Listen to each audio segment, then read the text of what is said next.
চলে যাব আমাদের প্রথম স্টোরিতে। আশা করছি এই ঘটনাটি আপনাদের ভালো লাগবে। দেরি না করে চলুন শুনে ফেলি আমাদের আজকের এপিসোডের প্রথম ঘটনা। যেভাবে লেখা আছে আমি সেভাবেই পড়ছি। আমি রুদ্রনীল সরকার ফকিরহাট উপজেলা থেকে আছি।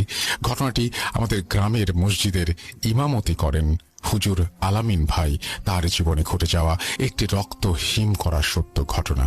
সরাসরি ঘটনায় চলে যাচ্ছি। তার ভাষায় ঘটনাটি লিখে পাঠালাম। দিনটি ছিল বুধবার। আমি নিজের রুমে বসে মোবাইলে গজল শুনছি। এমন সময় আমার খালাতো ভাই রাকিব ফোন দিয়ে বলল, বাসায় আব্বু আম্মু খুব ঝগড়া করে সব সময়। তখন আমি বললাম, কি নিয়ে? রাকিব বলল, আলামিন, তুমি হয়তো জানো গ্রামে আমাদের দাদুর বাড়িতে অনেক সম্পত্তি। আমার আব্বু আর আমার চাচা তারা দুইজনই এই সম্পত্তির মালিক। কিন্তু আব্বু ছোট থেকেই শহরে পড়াশোনা করেছে, তারপর জব নিল, বিয়ে করলো, আমরা দুই ভাই জন্মগ্রহণ করলাম। কিন্তু গ্রামে যে এত জমি জমা তার প্রতি আব্বুর একদমই আগ্রহ নেই। বছরে একবার বা দুইবার দাদু বাড়ি যাই। দাদা তো অনেক আগেই মারা গেছেন 2005 সালে, আর দাদি মারা গেলেন সবেমাত্র 3 বছর হলো। এখন আম্মু আব্বুকে বলে শহরে বাসা ভাড়া করতে। তোমার ভাগে যে সম্পত্তি আছে তা তুমি তোমার বড় ভাইয়ের কাছ থেকে বুঝে নাও। কিছু জমি বিক্রি করে শহরে একটু জায়গা কিনে বাড়ি করলে তো আমাদের ভাড়া বাসায় থাকতে হতো না। আর তাছাড়া ছেলেগুলো বড় হয়েছে, ওদের ভবিষ্যতের কথা চিন্তা করতে হবে। আর তোমার বড় ভাই তার বউ বাচ্চা নিয়ে তো এত বছর একাই সবকিছু ভোগ করেছে, একটু ক্ষেতের চাল বা অন্য কিছু আমাদের দেয় না। আলামিন, তুমি তো জানো আমার আব্বু কেমন রাগী মানুষ। আমার আব্বু রেগে গিয়ে বলে, আমার মা কোনো জমি ভাগ করে দিয়ে যায়নি, আর আমার ভাই ভোগ করলে করুক, তাতে তোমার কি? তখন আম্মু চিল্লাচিল্লি শুরু করে এবং শেষে আব্বু বলে, ঠিক আছে, এইবার বাড়িতে গিয়ে বড় ভাইকে বলবো আমার ভাগের সম্পত্তি আমায় যাতে বুঝিয়ে দেয়। সবকিছু রাকিবের মুখে শুনে আমি রাকিবকে বললাম, তাহলে তো ঝামেলা শেষই হয়ে গেল, খালু তো মেনেই নিয়েছেন। তখন রাকিব বলল, সেটা হলে তো কত কথাই ছিল না, কিন্তু আব্বু বাড়িতে গেলে একদম পাল্টে যায়। চাচা এবং চাচি যা বলে তাই শোনে, সম্পত্তির নামও মুখে নেয় না। আম্মু যদি তখন বলতে আসে যে তুমি সম্পত্তি ভাগের কথা বলো, তখন আব্বু রেগে যায়, এমনকি সবার সামনে আম্মুকে অপমান করে, আরো অনেক কিছু। আর আমার চাচির খুব প্রশংসা করে আব্বু। কিন্তু যখন বাসায় চলে আসে তখন আব্বু বলে, বাড়িতে গেলে আমার মাথাটা কেমন জানি হয়ে যায়, কিছুই বুঝতে পারি না। তখন মনে হয় আমি নিজের ইচ্ছায় চলছি না, কেউ আমাকে নিয়ন্ত্রণ করছে। আমি রাকিবের কথাগুলো খুব মনোযোগ দিয়ে শুনছিলাম। এমন সময়ে রাকিব বলল, আম্মু কথা বলবে তোমার সাথে। তখন আমি বললাম, দাও ফোনটা খালাকে। খালা ফোন ধরে বললেন, সব শুনেছ তো আলামিন রাকিবের মুখে? আমি বললাম, জি খালা। তখন খালা বললেন, আমি এখন কি করব বলো? তোমার খালু যদি না বোঝে তাহলে সব সম্পত্তি ওরাই ভোগ করবে। তখন আমি বললাম, খালা, আমার কেমন জানি সন্দেহ হচ্ছে খালু গ্রামে গেলে চেঞ্জ হয়ে যায়। আমার কথা শুনে খালা বললেন, সেটা তো আমারও সন্দেহ যে তোমার খালু গ্রামে গেলে চেঞ্জ হয়ে যায়। আমি বললাম, খালু এবং খালুর বাবা মায়ের নাম SMS করে দেন, আমি আমার হুজুরের সাথে একটু কথা বলবো এই বিষয়ে, যে কেন এমন সমস্যা হচ্ছে। বলে রাখা ভালো, আমি তখন মাদ্রাসাতে পড়তাম। আমি আমার মাদ্রাসার হুজুরের কাছ থেকে বদজিন তাড়ানো ও তাবিজ কবজ করলে কিভাবে তার থেকে মুক্তি দেওয়া হয় এবং কিভাবে আমল করা যায় তা সম্পর্কে একটু একটু ধারণা নিয়েছি। কথা বলে ফোন রেখে চিন্তা করছিলাম বিষয়গুলো। তখন আমার আম্মা এসে বলল, কার সাথে কথা বলছিলি? আমি বললাম, ছোট খালার সাথে। আমার আম্মাকে সব খুলে বললাম। তখন আম্মা বলল, আমাকেও তোর খালা বলেছে, দেখ তো তোর হুজুরের সাথে কথা বলে কোনো ঝামেলা আছে কিনা। এর মধ্যে রাকিব আমায় SMS করে নাম দিয়ে দিল। আমি এশার নামাজের পর হুজুরের বাসায় গেলাম। তখন তিনি ওনার রুমে ইবাদতে ছিলেন। আমি অপেক্ষা করছিলাম। কিছু সময় বাদে হুজুর আসলেন। আমায় দেখে অবাক হয়ে বললেন, কি ব্যাপার আলামিন, এই সময়ে তুমি? আমি হুজুরকে রাকিবের সব ঘটনা খুলে বললাম। তখন হুজুর আমায় বললেন, দুনিয়ায় মানুষ কত রকম ঝামেলায় আছে তা শুধু আল্লাহই ভালো জানেন। তুমি তোমার খালু আর তোমার বাবার মায়ের নাম দিয়ে যাও। আমি বললাম, আমি নিয়ে এসেছি নাম ওনাদের। কাগজে লেখা নামগুলো হুজুরের হাতে দিলাম। হুজুর বললেন, আমি আজ রাতে আমল করে দেখব কি হয়েছে। তুমি ফজরের নামাজের পরে দেখা করবে। আমি হুজুরের কাছ থেকে বিদায় নিয়ে চলে আসলাম। রাতে যখন ঘুমাতে গেলাম তখন খালার কথাগুলো বারবার মনে পড়ছিল। ফজরের পর হুজুরের বাসায় গেলাম। গিয়ে দেখি হুজুর চেয়ারে বসে লাল চা খাচ্ছেন। আমি হুজুরকে সালাম দিয়ে ওনার পাশে বসলাম। তখন হুজুর পেছনে ফিরে বললেন কাউকে, আরেক কাপ চা দিয়ে যাও। একটু পরে দেখলাম বেশ লম্বা গায়ের গঠন, মুখে কুঁচকুঁচে কালো দাড়ি, মায়াবী চেহারা আর সাদা জুব্বা, সাদা পাগড়ি পরিহিত অসম্ভব সুদর্শন এক যুবক একটা ট্রেতে করে চা আর এনার্জি বিস্কিট নিয়ে আসলো। আমি অবাক হয়ে তাকিয়ে রইলাম যে পুরুষ মানুষ এত সুন্দর হয় কি করে। উনি সালাম দিয়ে মাথা নিচু করে আমার সামনে চা বিস্কুট রেখে আবার চলে গেলেন। আমি হুজুরকে বললাম, উনি কে? আগে তো কখনো দেখিনি। হুজুর একটু মৃদু হেসে বললেন, সে একজন জিন। হুজুরের কথা শুনে আমি তো হতবাক, তাকিয়ে রইলাম হুজুরের দিকে।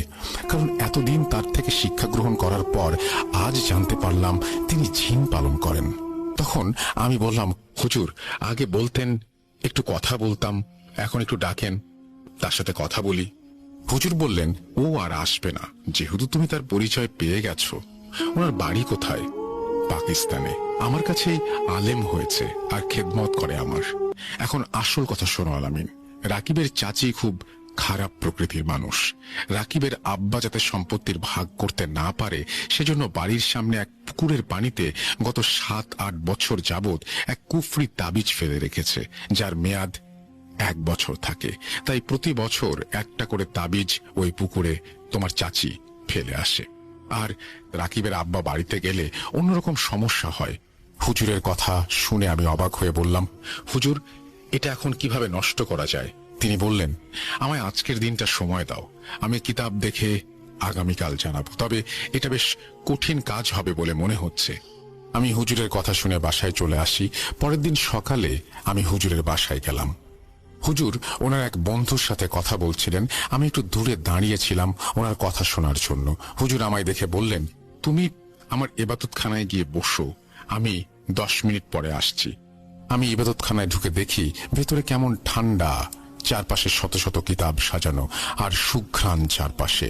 এর মধ্যে হুজুর চলে আসলেন। আমি চুপ করে রইলাম। হুজুর বললেন, তুমি আজ তোমার খালার বাসায় যাবে আর আগামীকাল তাদের গ্রামের বাড়ি যাবে। তাদের বাড়ির উত্তর পাশে একটা বড় পুকুর আছে আর সে পুকুরের চারপাশে 2টি ঘাট আছে। তুমি সন্ধ্যার পর ঘাটের শেষ সিঁড়িতে নামবে, যার পরের সিঁড়ি পানির নিচে থাকবে। রাকিবকে বলবে তোমার বাম হাত ধরে দাঁড়িয়ে থাকতে। তুমি বসে ডান হাত দিয়ে পানির নিচে হাত রেখে এই দোয়া পড়বে।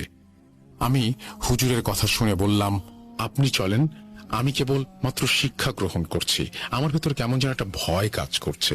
তখন হুজুর বললেন, কাজটি তোমাকেই করতে হবে, কারণ এতদিন আমার কাছ থেকে যে শিক্ষা গ্রহণ করেছো তাতে তুমি কতটা সফল হয়েছো আমাকে দেখতে হবে। তবে ভয় পেও না, আমি তোমাকে এখানে বসেই সাহায্য করব। মনে সাহস রেখে কাজটি করতে হবে তোমাকে। হুজুরের সকল কথা শুনে আমি সম্মতি দিলাম। তারপর কি করতে হবে? তোমার হাতের নিচে পানির আকর্ষণ তোমাকে টেনে নিতে চাইবে। তুমি যদি ভয় পেয়ে দোয়া ভুল পড়ো তাহলে তোমায় পানির ভেতরে টেনে নিয়ে যাবে সেই কুফরি শক্তি। আর যদি সব কাজ ঠিক মতো করতে পারো তাহলে তোমার হাতে ওই তাবিজ পানির নিচ থেকে নিজে নিজে চলে আসবে, যে তাবিজ পানিতে রাকিবের চাচি ফেলেছিল। আমি তখন মনে মনে সাহস নিয়ে বললাম, ইনশাল্লাহ আমি সবকিছু ঠিকঠাক মতো করতে পারবো, আপনি শুধু দোয়া করবেন। হুজুর বললেন, শোনো, তাবিজ ওঠানোর পর সেখানে তোমরা একটু অবস্থান করবে না, সাথে সাথে চলে আসবে, না হলে খুব বিপদে পড়বে। আমি সবকিছু মনোযোগ দিয়ে শুনে বিদায় নিয়ে চলে আসলাম। দুপুরে রওনা দিলাম রাকিবের বাসায়। রাতে পৌঁছাবার পর সব কথা খুলে বললাম, কিন্তু খালু আমার কথা তেমন মানতে চাইলেন না। তখন আমার কথা শুনে খালু বললেন, আমার ভাই আর ভাবি এতটা খারাপ হতে পারে না। তখন খালা বললেন, আগামীকালই প্রমাণ হবে। পরের দিন আমি রাকিব দুজনে বিকেলে পৌঁছে গেলাম রাকিবের দাদুর বাড়ি। আমাদেরকে রাকিবের চাচাতো ভাই দেখে বলল, তোমরা কখন এলে? একবারও জানালে না তোমরা আসছো। রাকিব বলল, সারপ্রাইজ দিলাম। আর এ হল আমার খালাতো ভাই আলামিন। আলামিন আমাদের বাসায় বেড়াতে এসেছে, আজ হঠাৎ করে বলল গ্রাম দেখবে, তাই চলে আসলাম। তখন রাকিবের চাচা এলো, মুখটা ভার করে বলল, কেমন আছো? রাকিব বলল, ভালো। আর কিছু না বলে ওর চাচা চলে গেল। আমার খুব ইচ্ছে হচ্ছিল রাকিবের ডাইনি চাচিটাকে দেখতে, কিন্তু তিনি একবারও আমাদের সামনে এসে দেখা করলেন না। আমরা এক রুমে বসে আছি, 20 মিনিট হলো, এক গ্লাস শরবত কেউ দিল না। আমি বুঝলাম আমরা আসাতে ওনারা খুশি নন। আমি রাকিবকে বললাম, মাগরিবের নামাজের আর মাত্র 10 মিনিট আছে। এর মধ্যেই আমার দোয়াগুলো পড়ে মুখস্থ করতে হবে, কারণ এটা আমার প্রথম কাজ। ভয় পেলে চলবে না, কিন্তু রুমে বসে পড়লে কেউ যদি দেখে ফেলে, চল আমরা বাইরে ঘুরতে যাই এবং তখন দোয়াগুলো পড়ি। তাই বলে আমরা বাড়ির বাইরে চলে গেলাম। একটা ধান ক্ষেতের পাশে গিয়ে তাড়াতাড়ি সব দোয়াগুলো ভালোভাবে মুখস্থ করে নামাজে চলে গেলাম। ফরজ নামাজ শেষ করেই আমরা বেরিয়ে পড়লাম। বাকি মুসল্লিরা সুন্নত নামাজ পড়ছিল। এর ফাঁকে আমরা ওই পুকুরের ঘাটে যাই। পুকুরের চারপাশে বড় বড় গাছপালায় ভরা, চারদিকে বেশ অন্ধকার হয়ে আসছে। আমি শেষ সিঁড়িতে নেমে হাঁটু ভাঁজ করে বসে ডান হাত পানির নিচে রেখে দোয়া পড়তে লাগলাম। আর রাকিব হুজুরের নির্দেশ মতো আমার বাম হাত তার 2 হাত দিয়ে চেপে ধরে দাঁড়িয়েছিল। প্রায় 5 মিনিটের মধ্যেই আমি বুঝতে পারলাম আমার হাত ধরে কেউ জোরে পানির নিচে টেনে নিয়ে যেতে চাইছে। রাকিবও টান খেয়ে কেঁপে উঠল আর আমায় টেনে রেখে একটু জোরে জোরে আয়াতুল কুরসি পড়তে লাগলো। আমি দোয়া পড়তে লাগলাম, কিন্তু আমার মনে হলো আমি নিজেকে ধরে রাখতে পারছি না, হাতটা যেন ছিঁড়ে যাবে। প্রায় 5 মিনিট এভাবে থাকার পর আমি বুঝতে পারলাম আমার হাতে কি যেন এসে লেগে গেল, আর সাথে সাথে সব আকর্ষণের শক্তি কমে গেল। আমি সেই জিনিসটা হাত দিয়ে ধরে উপরে নিয়ে আসলাম। রাকিব আমায় জড়িয়ে ধরে দাঁড় করানোর চেষ্টা করছিল, কিন্তু আমি কোনো শক্তি পাচ্ছিলাম না। আমার 2 চোখ বন্ধ হয়ে আসছিল। শুধু এইটুকু মনে আছে যে আমি আমার মুঠো থেকে একটা তাবিজ রাকিবের হাতে দিলাম, আর সাথে সাথে সেন্স হারিয়ে ফেললাম। সেন্স ফিরে পাবার পর রাকিব যা বলল, আলামিন, তুমি যখন মাটিতে ঢলে পড়লে আমি তোমাকে টেনে ঘাটের ওপরে উঠিয়ে পাশের এক বাড়ির দরজার সামনে গেলাম। দরজায় নক করে বললাম, কেউ আছেন? আমার ভাই সেন্সলেস হয়ে গেছে, একটু সাহায্য করুন। তখন একজন মহিলা দরজা খুলে বেরিয়ে এলো এবং তার ঘরের পুরুষদের ডাক দিল, আর তারা সবাই মিলে তোমাকে তাদের রুমে নিয়ে খাটে শুইয়ে দিল, মাথায় পানি ঢাললো। এর মাঝে আমার চাচার বাড়িতে খবর গেল। খবর পেয়ে সাথে সাথে আমার চাচি আর আমার চাচাতো ভাই আর এক বোন চলে এলো। তারা আমাকে বলল, তোমরা এই পুকুর ঘাটে কি করছিলে? তখন আমি বললাম, এমনি হাঁটতে হাঁটতে চলে এসেছিলাম। এরই মধ্যে তোমার মাথা ঘুরে গেল। আমার চাচি সাথে সাথে রুম থেকে বের হয়ে গেল। আমি চিন্তায় পড়ে গেলাম, কারণ হুজুর বলেছিল কাজ শেষ করে সেই জায়গায় অবস্থান না করতে। কিন্তু তোমার সেন্স না ফিরলে বাড়ি ফিরবো কি করে? আমি চোখ খুলে দেখি আমার মাথার পাশে রাকিব এবং বেশ কিছু পুরুষ আর মহিলা দাঁড়িয়ে আছে এবং কে যেন মাথায় পানি ঢালছে। আমি সাথে সাথে বসে গেলাম। রাকিব বলল, তুমি ঠিক আছো আলামিন? আমি কিছু বলতে চেষ্টা করলাম, কিন্তু মুখ দিয়ে কোনো শব্দ বের হচ্ছিল না। মনে হচ্ছিল আমি বোবা হয়ে গেছি। বারবার চেষ্টা করছি কিন্তু পারছি না। সবাই খুব ভয় পেয়ে গেল। এমন সময়ে খালা ফোন দিল রাকিবের নাম্বারে। রাকিব সবার সামনে বলল, আম্মু, আলামিন অসুস্থ হয়ে গেছে। তখন খালা বললেন, এখনই সিএনজি ভাড়া করে আলামিনকে বাসায় নিয়ে আয়। রাকিব ফোন রেখে দিয়ে ওর চাচাতো ভাইকে বলল, আমাদের একটা সিএনজি ভাড়া করে দাও, এখনই বাসায় যেতে হবে।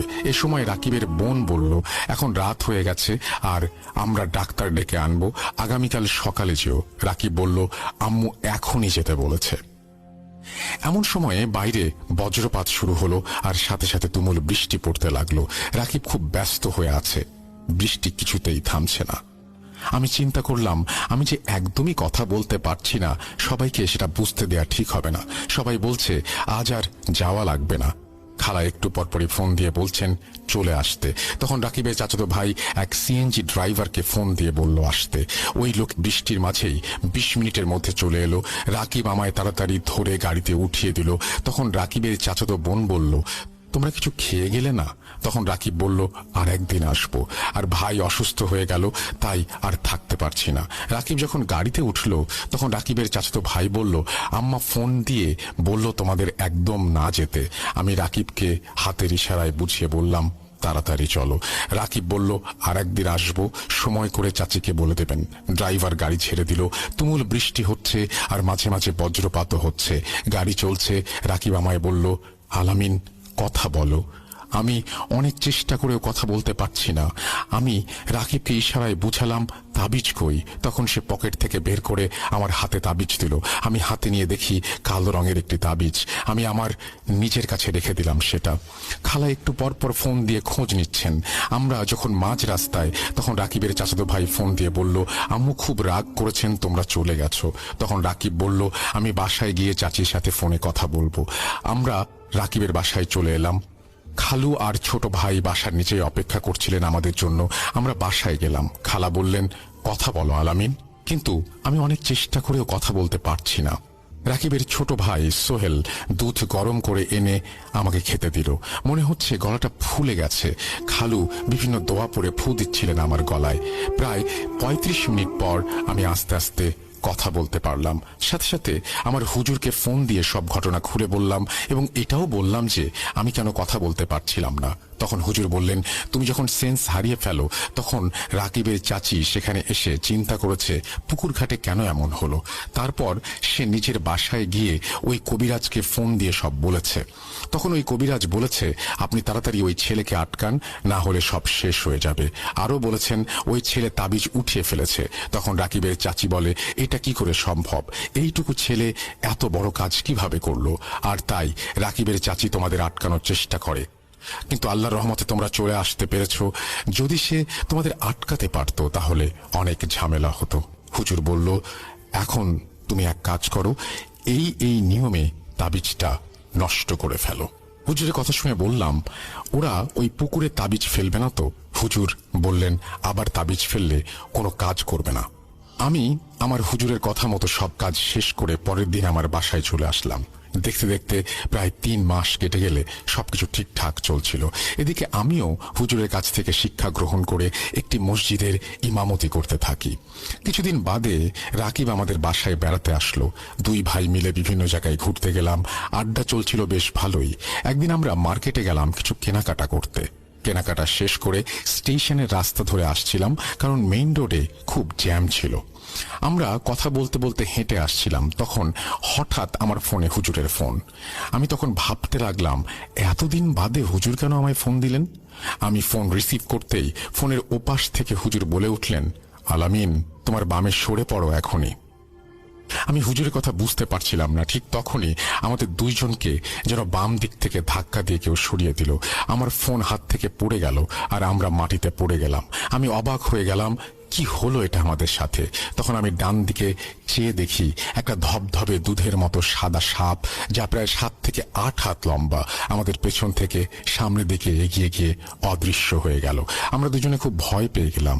আমি তাড়াতাড়ি ফোন হাতে নিয়ে হুজুরকে ফোন দিলাম বিষয়টি ভালোভাবে বোঝার জন্য। আমার ফোন পেয়ে হুজুর বললেন, এখন কোনো কথা নয়, যত তাড়াতাড়ি পারো তোমরা বাসায় যাও, তারপর আমায় ফোন দাও, অনেক জরুরি কথা আছে। তাড়াতাড়ি একটা রিকশায় করে বাসায় চলে এসে আবারও হুজুরের কাছে ফোন দিলাম। ফোন রিসিভ করে হুজুর আমাদের যা বললেন, রাকিবের চাচি এক বড় মাপের কালো জাদুর কবিরাজের কাছে গিয়ে রাকিবের পরিবার আর তোমার ওপর কুফরি সাপ চালনা করেছে। এই সাপ তোমাদের কামড় দেবে না, তার কাজ হচ্ছে তোমাদের পায়ে পেঁচিয়ে ধরা। আর এই সাপ যদি একবার তোমাদের কারো পায়ে পেঁচিয়ে ধরতে পারে তাহলে সে সাথে সাথেই মারা যাবে। তখন তোমাদের খুব কাছাকাছি এই সাপ চলে এসেছিল, আর তখন আমি ইবাদতখানায় বসে আমল করছিলাম। তখন আমার জিন সব জানায়, আর সে তোমাদের ধাক্কা দিয়ে সরিয়ে দেয় আর ওই সাপটাকে তাড়িয়ে দেয়। এই এখন এই সাপ তোমার খালার বাসার দিকে যাচ্ছে। তুমি এখনই ফোন করে তাদের এই দোয়া পানিতে পড়ে সারা ঘরে ছিটিয়ে দিতে বলো, আর আগামীকাল সকালে তাদের সবাইকে বাসায় চলে আসতে বলো, তা না হলে অনেক বিপদ হয়ে যাবে। আর এই সাপ দিনে কোনো ঝামেলা করবে না। তারপর তুমি কি করবে আমি বলে দেব। আমি হতবাক হয়ে হুজুরের কথা শুনছিলাম, কি বলবো ভাষা খুঁজে পাচ্ছিলাম না। আমি নিজেকে একটু শক্ত করে হুজুরকে বললাম, এটা তো অনেক বড় বিপদ, আমি কি করে সামলাবো হুজুর? আমার কথা শুনে হুজুর বললেন, আমার জন্য এই কাজ কোনো ব্যাপার না, কিন্তু কাজটি তোমাকে করতে হবে, কারণ তুমি আমার কাছ থেকে সঠিক শিক্ষা গ্রহণ করেছো। আমি যখন থাকবো না এই কাজগুলো তোমাকে করতে হবে, তাই আগে থেকে শিক্ষা নিয়ে নেওয়া ভালো। তাই আমি শুধু তোমায় খবর দিব আর দিক নির্দেশনা দিব। তখন হুজুরের কথা শুনে আমি বললাম, আল্লাহর উপর ভরসা রেখে আমি পারবো, আপনি শুধু একটু দোয়া করবেন। আমি হুজুরের সাথে কথা শেষ করে আমি খালাকে ফোন দিয়ে সব জানাই। আমি যে দোয়া পড়তে বলেছি খালু তা পড়ে সারা ঘরে ছিটিয়ে দিলেন। খালু যখন বারান্দায় পানি ছিটাতে গেলেন তখন তিনি ওই সাদা সাপটিকে দেখতে পান। পানি দেওয়ার সাথে সাথে অদৃশ্য হয়ে যায় সেই সাপটি। খালুও বেশ ভয় পেয়ে যান। সারা রাত খালু ছোট ভাই সোহেল ভয়ে খাট থেকে নামেইনি। এদিকে আমিও রাকিব আমাদের বাসায় সবাই বেশ ভয় পাচ্ছিলাম। অনেক আতঙ্ক নিয়ে আমরা সারাটা রাত কাটাই। পরের দিন খুব ভোরে খালারা সবাই রওনা দিয়ে আমাদের বাসায় চলে আসেন। খালা বাসায় এসেই আম্মাকে জড়িয়ে ধরে কান্না শুরু করে দিলেন। আম্মাও খালাকে সান্ত্বনা দিতে লাগলেন। খালা খালুর সাথে রাগারাগি শুরু করে দিলেন আর বললেন, এখন দেখছো তোমার বাড়ির মানুষজন কেমন? এতদিন বাড়ির ব্যাপারে কিছু বললেই তেলে বেগুনে জ্বলে উঠতে। খালু মাথা নিচু করে বসে রইলেন। আমি খালাকে বললাম, এখন এই সব কথা বলার সময় না, আমাদের নিজেদেরকে আগে নিরাপদ করতে হবে, আর এর জন্য হুজুরের কথা মতো চলতে হবে। খালা বললেন, আল্লাহ তোমার হুজুরকে হায়াত দান করুন, উনি যা করেছেন নিজের মায়ের পেটের ভাইও তা করবে না। আমি তখন রাকিবকে নিয়ে হুজুরের বাসায় গিয়ে দেখি হুজুরের বাসায় তালা দেয়া। আমি সাথে সাথেই ফোন দিলাম। হুজুর ফোন রিসিভ করে বললেন, আমি একটি কাজের জন্য বাইরে এসেছি, দরকার হলে তোমাদের জানাবো। আর শোনো, তোমার খালারা সবাই এসেছেন? আমি বললাম, জি। তখন হুজুর বললেন, তোমরা সন্ধ্যার পরে কেউ বাসা থেকে বের হবে না, ওই কুফরি সাপ আপাতত কিছুই করবে না। আমি একটু ভয় পেয়ে বললাম, তাহলে আমরা কি করব? হুজুর বললেন, এই সাপকে যাদের ওপরে প্রয়োগ করা হয়েছে শুধু তারাই দেখতে পারবে, তাই আগামী 3 দিন ওকে থামানো যাবে না। আমি কিছু কাজের কথা বলছি, তোমরা তা করবে, তাহলে ওই সাপ ঘরে প্রবেশ করতে পারবে না। আর যদি কেউ কাজে ভুল করে তাহলে এই সাপ ঘরে ঢুকে যাবে, আর তখন নিয়ন্ত্রণ করা সম্ভব হবে না। আগামী 3 দিন ওর ব্যবস্থা করা হবে। এই 3 দিন সবাই একসাথে থাকবে। আমি রাতে ফোন দেব তোমায়। আমি বললাম, জি হুজুর। পরে হুজুর কি কি কাজ করতে হবে তা বিস্তারিত বলে ফোন রেখে দিলেন। আমি আর রাকিব বাসায় ফিরে এসে সবাইকে কাজের ব্যাপারে খুলে বললাম, আমার কাজ শিখিয়ে দিলাম। খালা বললেন, আমার তো এখনই মন চাইছে রাকিবের ওই ডাইনি চাচিকে ধরে এনে সবার সামনে ওর কুৎসিত চেহারা তুলে ধরতে। আমি বললাম, খালা, আপনার কাছে কোনো প্রমাণ আছে? মানুষ প্রমাণ চাইবে, আর এটা এমন একটা ব্যাপার সহজে কেউ বিশ্বাস করবে না, পরে আমরাই বিপদে পড়ব। বরং এখন চুপচাপ থাকা ছাড়া কোনো উপায় নেই আমাদের। চলো আমরা আল্লাহর কাছে দোয়া করি তিনি যেন আমাদের রক্ষা করেন। হুজুর যে কাজ দিয়েছেন তা সবাই আদায় করলাম আলাদা আলাদা রুমে বসে। বাসার পরিবেশ থমথমে, বিশেষ করে খালা খুবই ভয়ে আছেন। এমনিতেই উনি একটু ভীতু প্রকৃতির। একটু পরপর কাপড় নাড়া দিয়ে দেখে সাপ আছে কিনা। এমনকি বাথরুমেও একা যান না, সাথে আম্মাকে নিয়ে যান। এদিকে আমি হুজুরের ফোনের অপেক্ষা করছিলাম। এদিকে বাসার সবাই সজাগ, কারো চোখে ঘুম নেই। বিশেষ করে খালার জন্য ঘুমানোর চেষ্টাও করা যাচ্ছে না, কারণ একটু মশা কামড় দিলেও উনি ভয়ে চিৎকার করে ওঠেন। যাই হোক, হুজুর রাত 11টার পরে ফোন দিয়ে বললেন, রাকিব, সব কাজ ঠিক মতো করেছো তো? আমি হুজুরের কথা মতো বললাম, জি হুজুর। তখন হুজুর বললেন, এখনো ওই সাপ তোমাদের 3 তলা বাড়ি পেঁচিয়ে ধরে রেখেছে। আমি বেশ ভয় পেয়ে বললাম, আমাদের কোনো ক্ষতি করবে না তো হুজুর? হুজুর বললেন, দিনে কোনো প্রবলেম নেই, তবে এই 3 দিন সন্ধ্যার পর বের হবে না। আর তোমাদের যাদের ওপরে প্রয়োগ করা হয়েছে শুধু তারাই এই সাপটি দেখতে পাবে। তুমি এখন তোমার জানালা খুলে দেখতে পারো। হুজুর আরো বললেন, 3 দিন পর বাকি কি করতে হবে বলে দেব। আমি বললাম, ওই সাপ তো আমি প্রায় 7-8 হাত লম্বা দেখেছি, তাহলে এই সাপ কি করে আমাদের পুরো বিল্ডিং পিছিয়ে ধরবে? তখন হুজুর বললেন, এটা তো সাধারণ সাপ নয়, এটা কুফরি করে বানানো, তাই এই সাপ একদম ছোটও হতে পারে, আবার বিশাল বড়ও হতে পারে। কথা বলে তিনি ফোন রেখে দিলেন। আমি বাসার সবাইকে হুজুরের কথাগুলো বললাম। আমি খালু আর রাকিবকে নিয়ে জানালা খুলে দিয়ে দেখি বিশাল এক সাপের শরীর আমাদের জানালার পাশ দিয়ে অপর পাশে চলে গেছে। আমরা সবাই ভয় পেয়ে গেলাম, সাথে সাথে জানালা লাগিয়ে দিলাম। আমার ছোট ভাইও দেখতে গেল, কিন্তু সে কিছুই দেখতে পেল না। আমি বললাম, অন্য কেউ দেখতে পারবে না। অনেক ভয় নিয়ে আমরা রাতটা কাটিয়ে দিলাম। পরের দিন সকালে আমি সরাসরি হুজুরের বাসায় গেলাম, কিন্তু হুজুরকে বাড়িতে পেলাম না। আমি আমার বাসায় চলে আসলাম। দুপুর 2টায় আমি আবার হুজুরের খোঁজ নেওয়ার জন্য ফোন দিয়ে জানতে পারলাম সকালে হুজুর বাথরুমের মেঝেতে পা পিছলে পড়ে গেছে, আর তাতে একটা পায়ে খুব ব্যথা পেয়েছেন। এখন তিনি বাসায় রেস্ট নিচ্ছেন। ফোন রেখে সাথে সাথে আমি আর রাকিব তাড়াতাড়ি হুজুরের বাসায় গেলাম। গিয়ে দেখি তিনি শুয়ে আছেন। হুজুর আমাদের দেখে বললেন, চিন্তা করো না, আমি ঠিক আছি, সবই আল্লাহর ইচ্ছা। বেশ কিছুক্ষণ কথা বলে আমরা বাসায় চলে এলাম। সন্ধ্যার পরে আমরা আলাদা আলাদা রুমে বসে হুজুরের বলা কাজগুলো শুরু করে দিলাম।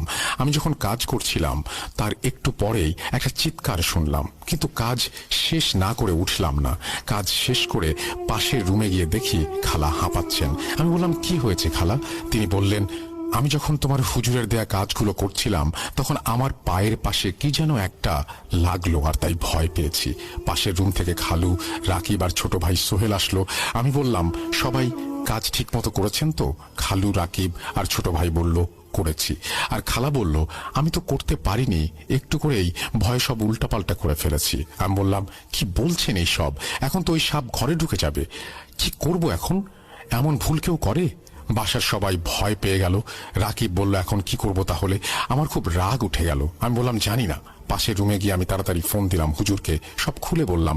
আমার কথা শুনে হুজুর বললেন, আমি বারবার এই ভয়টাই পাচ্ছিলাম। আমি বললাম, এখন তাহলে কিছুই করার নেই হুজুর? হুজুর বললেন, এই সাপ ঘরে ঢুকে পড়বে, আর যে ভুল করেছে মানে তোমার খালা, তাকে সবার আগে আঘাত করবে। আমি তখন হুজুরকে বললাম, তাহলে এখন আমরা কি করব? হুজুর কিছুক্ষণ চুপ থেকে তারপর বললেন, আলামিন, আমি এখন আমার কাজের লোককে দিয়ে তোমাদের বাসায় একটা তাবিজ পাঠিয়ে দেব। তোমরা সবাই আজ এক রুমে সারা রাত অবস্থান করবে, আর যে রুমে তোমরা থাকবে সবাই সেই রুমের দরজার ওপরে এই তাবিজটা ঝুলিয়ে রাখবে। তাহলে এই সাপ ওই রুমে ঢুকতে পারবে না। কেউ সারা রাত এই রুম থেকে সকাল হওয়ার আগ পর্যন্ত অন্য কোনো রুমে যাবে না। আর দেখি আগামীকাল কি করা যায়। আমি বললাম, অনেক অনেক শুক্রিয়া। এই কথা বলে হুজুর ফোন রেখে দিলেন। একটু পরেই হুজুরের পাঠানো লোক এসে আমায় তাবিজটা দিয়ে চলে গেল। আমরা সবাইকে এক রুমে এনে দরজার উপরে তাবিজ বেঁধে দিয়ে বসে রইলাম। রাত 12টায় দরজা লাগিয়ে বসে আছি আমরা। অনেকেই শুয়ে পড়েছে, আমি, রাকিব ও খালু জেগে আছি। দরজার নিচ দিয়ে একটু ফাঁকা জায়গাতে দেখা যাচ্ছে সাদা কিছু একটা এদিক ওদিক যাচ্ছে। তখন রাকিব বলল, এটা কি ওই সাপ? আমি বললাম, হ্যাঁ। সারা রাত ভয়ে ভয়ে কেটে গেল। সকালে আমি আর রাকিব চলে গেলাম হুজুরের বাসায়। গিয়ে দেখি হুজুর একটা চেয়ারে বসে আছেন। হুজুরের মুখটা বেশ মলিন হয়ে আছে। আমি হুজুরকে সালাম দিলাম, আপনার কি মন খারাপ? হুজুর কিছুক্ষণ চুপ থেকে তারপরে বললেন, মন খারাপ নয়, তবে একটা বিষয় নিয়ে চিন্তায় আছি। রাকিব বলল, কি বিষয় হুজুর? আমাদের খুলে বলুন। হুজুর বললেন, যেদিন আমি তদবির করা ছেড়ে দেই সেদিন আমার উস্তাদ তিনি বলেছিলেন, তুমি সামনের জীবনে মাত্র 3 বার তদবির করতে পারবে, আর যদি 3 বারের বেশি করো তাহলে তোমার বা তোমার পরিবারের ওপর খারাপ আসর পড়বে। কিন্তু আমি তো মানুষের বিপদ দেখলে ঠিক থাকতে পারি না। তোমাদের যে প্রবলেম তা আজ আমাকেই তদবির করে ঠিক করতে হবে, তা না হলে তোমাদের মহা বিপদ হবে। তোমরা এখন বাসায় যাও, আমি জোহরের নামাজের পর ব্যবস্থা করছি ওই সাপের। তখন আমি হুজুরকে বললাম যে কবিরাজ রাকিবের চাচির কথায় এই কাজ করেছে, তার নাম কি, সে কোথায় থাকে? হুজুর বললেন, ওর নাম কমলনাথ, আর সে অমুক জায়গায় থাকে, কিন্তু তোমরা সেখানে কোনো দিন যাবে না। এই কবিরাজ কামরূপ কামাখ্যা থেকে 10 বছর কুফরি ট্রেনিং নিয়ে এসেছে। ওর কাছে অনেক পিশাচ জিন আছে, সে এদের দিয়ে বিভিন্ন খারাপ কাজ করায় আর বিজনেস করে। আজকের কাজটা যদি ঠিক মতো হয়ে যায় তাহলে আগামীকাল তোমার খালাদের নিজের বাসায় চলে যেতে বলবে। রাকিব থেকে যাবে এখানে। আগামী 2 দিন পর আমি কিছু জিনিস দেব, তা নিয়ে তুমি আর রাকিব তোমার খালার বাসায় গিয়ে কিছু কাজ করবে। আর এর মধ্যে ওই কবিরাজ কিন্তু বসে থাকবে না, সে তোমাদের ক্ষতি করার জন্য বিভিন্ন চেষ্টা করতে পারে, আর তাই খুব সাবধানে থাকতে হবে। এখন তোমরা চলে যাও, দুপুর 2টায় এখানে আবার এসো। আমরা বিদায় নিয়ে চলে গেলাম। বাসায় গিয়ে সবাইকে বললাম হুজুর কতটা ঝুঁকি নিয়ে আমাদের জন্য কষ্ট করে কাজগুলো করছেন। সবাই আমার হুজুরের জন্য দোয়া করতে লাগলো। 2টায় আমি আর রাকিব হুজুরের বাসায় গিয়ে দেখি হুজুর এক মনে বসে আছেন। হুজুর আমাদের দেখে ইবাদতখানায় গিয়ে বসলেন। আমরা অপেক্ষা করছিলাম। বেশ কিছুক্ষণ পর হুজুর এসে আমাদের সামনে একটা চেয়ারে বসলেন। আমার হাতে একটা মাঝারি আকারের কাঁচের বোতল দিয়ে বললেন, দেখো তো কিছু দেখতে পাও কিনা। আমি আর রাকিব হাতে নিয়ে দেখি বোতলের ভেতরে 1 ইঞ্চি বড় একটা সাদা সাপ মরে পড়ে আছে। হুজুর বললেন, এই সেই কুফরির সাপ। আমরা অবাক হয়ে তাকিয়ে দেখছিলাম বোতলের দিকে। আমি বললাম, এটাকে কি করে ধরলেন? আমার কথা শুনে হুজুর বললেন, আমি আমার জিন ছাত্র 3 জনকে পাঠিয়েছিলাম এটাকে ধরে আনতে, কিন্তু ওরা পারেনি। পরে আমি কিছু আমল করলাম, তারপর একটা জিনিস আমার আরেক জিনের ছাত্রকে দিয়ে পাঠালাম, পরে সে ধরে আনতে সক্ষম হয়। আমি তখন এই ইবাদতখানায় বসেছিলাম। যখন এই সাপ আমার সামনে ধরে নিয়ে আসা হলো তখন এই সাপ লাফিয়ে আমার পায়ে পেঁচিয়ে ধরেছিল। অনেক ব্যথা পেয়েছি। আমি কিছু দোয়া পড়ে ওর গায়ে হাত দিতেই সে ছোট হয়ে মারা যায়। তোমাদের দেখানোর জন্য এই বোতলে রেখে দিয়েছি। হুজুর বললেন, আলামিন তোমার খালাকে আগামীকাল চলে যেতে বলেছো? আমি বললাম, জি বলেছি। হুজুর তখন বললেন, এখন আল্লাহর কাছে শুকরিয়া করো, অনেক বড় এক ঝামেলা শেষ হলো, কিন্তু এটা একেবারে শেষ হবে আগামী 3 দিন পর রাকিবের বাসায়। তোমরা আগামী পরশু আমার কাছে আসবে, সব বলে দেব। আমি বললাম, এখন কি ওই কবিরাজ আমাদের কোনো ক্ষতি করতে পারে? হুজুর তখন বললেন, পারবে। আমি বললাম, তাহলে কি করব? যে কোনো সময় বিপদ আসতে পারে আমাদের। হুজুর বললেন, এখন একমাত্র আল্লাহর উপর ভরসা করা উচিত। আমি বললাম, জি হুজুর। আমরা চলে এলাম। এর পরের দিন খালা চলে গেলেন। তার পরের দিন সকালে আমি আর রাকিব হুজুরের কাছে গেলাম। হুজুর আমায় 3টা কড়ি দিয়ে বললেন, এইগুলো খুব যত্ন সহকারে রাখবে, কোনোভাবেই এগুলো হাতছাড়া করবে না, আর বাকি কি কি কাজ করতে হবে সব বুঝিয়ে দিলেন। কিছু সময় পর আমরা হুজুরের কাছ থেকে বিদায় নিয়ে বাসায় এসে সবকিছু গুছিয়ে সন্ধ্যার বাসে করে রওনা দিলাম রাকিবের বাসার উদ্দেশ্যে। হঠাৎ মাঝপথে গাড়ি নষ্ট হয়ে গেল। 40 থেকে 45 মিনিট পর ড্রাইভার বললেন, গাড়ি ঠিক হবে না। তখন বাজে রাত 8টা 30 মিনিট। আমরা চিন্তায় পড়ে গেলাম। কেউ কেউ অন্য গাড়ি থামিয়ে উঠে গেল, আমরাও দাঁড়িয়ে আছি কিন্তু কোনো গাড়ি পেলাম না। এমন সময় হুজুর ফোন দিয়ে বললেন, তোমরা এখন কোথায়? আমরা সব খুলে বললাম। তখন হুজুর একটু রেগে গিয়ে বললেন, তোমাদের যেভাবেই হোক রাত 12টার আগেই বাসায় যেতে হবে, তা না হলে রাস্তায় অনেক বড় বিপদ হতে পারে। আমি বললাম, কি হয়েছে হুজুর, একটু খুলে বলুন। তখন হুজুর বললেন, ওই কবিরাজ টের পেয়ে গেছে আমাদের প্ল্যান, আর তাই সে এখন 6 জন পিশাচ জিন চালনা দিচ্ছে তোমার ওপর। কড়িগুলো সরিয়ে নিতে পারে, আর রাত 12টা বাজার পর তোমরা যদি বাইরে থাকো তাহলে তোমাদের বাঁচানো সম্ভব হবে না। আমি হুজুরের কথা শুনে ভীষণ ভয় পেয়ে গেলাম। হুজুর এ কথা বলে ফোন রেখে দিলেন। আমি কড়িগুলো ব্যাগ থেকে বের করে আমার মানি ব্যাগে রেখে দিলাম। রাকিব আর আমি দিশেহারা হয়ে গেলাম গাড়ি খুঁজতে খুঁজতে। একটা সিএনজি পেয়ে গেলাম। বললাম, যত টাকা লাগে দিব, আপনি আমাদের যত তাড়াতাড়ি সম্ভব পৌঁছে দিন। আমরা গাড়িতে উঠলাম। খুবই আতঙ্কে ছিলাম দুজন। তখন হাতে খুবই অল্প সময়। হঠাৎ একটা গরম বাতাস আমার শরীরে লাগলো, আর কোনো খেয়াল নেই আমার। বাকি রাকিবের কাছে শোনা। আমি মাথা নিচু করে বসেছিলাম। রাকিব বলল, আলামিন কোনো সমস্যা? তখন আমি মাথা উঠিয়ে রাকিবের গলার তাবিজটা ছিঁড়ে ফেলি। রাকিব তখন চিৎকার দিয়ে ওঠে এবং বুঝে ফেলে আমার ভিতরে জিনে প্রবেশ করেছে। সিএনজি চালক গাড়ি থামিয়ে জিজ্ঞাসা করলো, কি হয়েছে? রাকিব বলল, ভাই মনে হয় জিন প্রবেশ করেছে, আপনি দয়া করে যত তাড়াতাড়ি সম্ভব আমাদের নিয়ে যান, আপনার পায়ে ধরি ভাই। রাকিবের কথা শুনে সিএনজি চালক বেশ ভয় পেয়ে গেল। এইদিকে আমি সিএনজি থেকে নেমে পড়তে চাইলাম। রাকিব জোরে টেনে ধরে ভিতরে ঢুকিয়ে রাখলো, আর সিএনজি দরজা ভালো করে লক করে দিল। আমি হুঙ্কার দিয়ে রাকিবের হাত জোরে কামড়ে রক্ত বের করে ফেলি। বলি, ছেড়ে দে আমায়। রাকিব তখন কষ্টে ওর 2 হাত দিয়ে আমাকে শক্ত করে ধরে রাখে। রাকিবের হাত দিয়ে রক্ত পড়ছিল। আমি অনেক জোরে চিৎকার করতে থাকি। তখন রাকিব খুব জোরে আমার গালে থাপ্পড় দেয়। আমি সাথে সাথে চোখ বন্ধ করে নীরব হয়ে যাই। রাকিব ওর পকেট থেকে ফোন বের করে খালাকে ফোন দিয়ে সব কথা খুলে বলে। খালা শুনে খুব ভয় পেয়ে যায় এবং তখনই তাড়াতাড়ি বলে, বাস স্টেশনে আসো। আমরা রূপসা নদী পার হয়ে সেখানে চলে আসছি। রাকিব ফোন রেখে দেয়। আমি চুপচাপ মাথা নিচু করে বসে থাকি। গাড়ি খুবই দ্রুত চলছে। হাতে সময় আছে 50 মিনিটের মতো। হঠাৎ আমি নিজের মাথার নিজেই সিএনজি রডের মধ্যে আঘাত করতে থাকি। তখন রাকিব প্রাণপণ ভাবে আমায় ফেরানোর চেষ্টা করে। আমার মাথা ফেটে যায়, রক্তপাত শুরু হয়। রাকিব বিভিন্ন দোয়া পড়তে থাকে। কিছুক্ষণ পর আমার শরীর ঝাঁকুনি দিয়ে ওঠে। তারপর আমি শান্ত হয়ে বসে থাকি এবং রাকিবকে বলি, আমি আপনার হুজুরের জিন। আমি খুব চেষ্টা করেছি ওই দুষ্টু জিনকে আটকাতে, কিন্তু ওরা বেশ কয়েকজন। আপনি আলামিন ভাইয়ের মানি ব্যাগ দেখেন ওই কড়িগুলো আছে কিনা, আর খুব সাবধানে রাখবেন এইগুলো, আর এই দোয়া বারবার পড়তে থাকবেন। রাকিব আমার পকেট থেকে মানি ব্যাগ বের করে কড়িগুলো বের করে নিজের হাতে রেখে দেয়। তারপর আমি সেন্স হারিয়ে ফেলি। রাকিব আমায় কোলে শুইয়ে রাখে। আমরা চলে আসি বাস স্ট্যান্ডে। খালু আমায় ধরে গাড়ি থেকে নামায়। তারপর আমার সেন্স ফিরে এসেছিল, কিন্তু আমি শরীরে কোনো শক্তি পাচ্ছিলাম না। সবাই আমায় ধরে রূপসা নদীর পাড়ে নিয়ে নৌকায় তোলে। নৌকা যখন নদীর মাঝখানে, তখন আমি নৌকাতেই লাফালাফি শুরু করে দেই। খালা হাত ধরে নদীতে ফেলে দিতে চাচ্ছিলাম। নৌকা খুব জোরে নড়াচড়া করছিল। রাকিব আর খালু আমায় চেপে ধরে রাখে। খালা ভীষণ ভয় পেয়ে যায়। আমার চোখ তখন রক্তবর্ণ হয়ে গিয়েছিল। হাতে আছে মাত্র 20 মিনিট। আমি রাকিবের পকেটে হাত ঢুকিয়ে একটা কড়ি নিয়ে নদীতে ফেলে দেই। তখন রাকিব বলতে থাকে, সর্বনাশ হয়ে গেল, এখন কি হবে? আমি আস্তে আস্তে শান্ত হয়ে যাই। ঠিক 12টা বাজার 5 মিনিট আগেই আমরা বাসায় ঢুকে যাই। খালা আমায় দোয়া পড়ে পানি পান করিয়ে দিলেন, তারপর গোসল করলাম। তখন নিজেকে একটু স্বাভাবিক লাগছে, কিন্তু কিভাবে বাসায় এলাম কিছুই মনে করতে পারছিলাম না। মাথা ব্যথা করছে খুব। খালা বললেন, আল্লাহ কত যে পরীক্ষা নেবেন জানি না। আমার মাথায় যে খানে কেটেছে সেখানে খালা একটা তুলা দিয়ে কি যেন মেডিসিন দিয়ে দিলেন। এর মধ্যে রাকিব রুমে চলে আসে। চেয়ে দেখি ওর হাতে ব্যান্ডেজ করা। আমি অবাক হয়ে বললাম, কি হয়েছে তোমার হাতে? তখন রাকিব আমায় সবকিছু খুলে বলল, রাস্তায় আমার কাণ্ডগুলো।